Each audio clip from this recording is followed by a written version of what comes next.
Hi good morning friends, నా పేరు అక్రమ్ ఖాన్ భాషా వర్క్షాప్ మదనపల్లి. ఈరోజు హోప్ స్కూల్ ఆపోజిట్లో పెట్రోల్ బంక్లో వెహికల్ అనేది ఆగిపోయింది, బొలెరో. మీకు కానీ బొలెరో పికప్ ఉంటే ఈ వీడియో మీకోసమే అనమాట. ఇక్కడ చూడండి, వెహికల్ అనేది స్టార్ట్ అనేది కావడం లేదు, ఎటువంటి రెస్పాన్స్ అనేది మనకి రావడం లేదు. సో తీరా మనం చెక్ చేసి చూస్తే రిలేస్ కాలిపోయినాయి అండ్ బ్యాటరీ చాలా చెత్తగా ఉందన్నమాట. ఏం మెయింటెనెన్సే చేయలేదు, దాంట్లో మొత్తం కొరిజన్ ఫామ్ అయిపోయింది.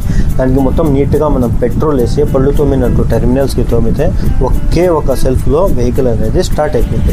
ఈ వీడియో ఎందుకంటే ఒక ఇన్ఫర్మేషన్ వీడియో. మీరు కానీ బ్యాటరీ మేనేజ్మెంట్ మొత్తం వైరింగ్ కానీ చెక్ చేయించుకుంటూ ఉండాలి పీరియాడిక్ వైస్. అదర్వైజ్ మీకు కానీ ఇలాంటి ప్రాబ్లమ్స్ ఎదురవుతాయి అనమాట. అన్న డిపిఎఫ్ కానీ సాఫ్ చేసి ఇవ్వమన్నాడు. అన్న 30 minutes తీసుకుంటే అంటే ఆరామ్గా లోపల డెకరేషన్ చేసుకున్నాడు, బండి నీట్గా కూర్చున్నాడు. 30 minutes తర్వాత బండి అనేది రెడీ అయిపోయింది. అన్న హ్యాపీగా పూనాకి వెళ్ళిపోయినాడు అనమాట. మీకు వీడియో నచ్చినట్టయితే లైక్ చేయండి.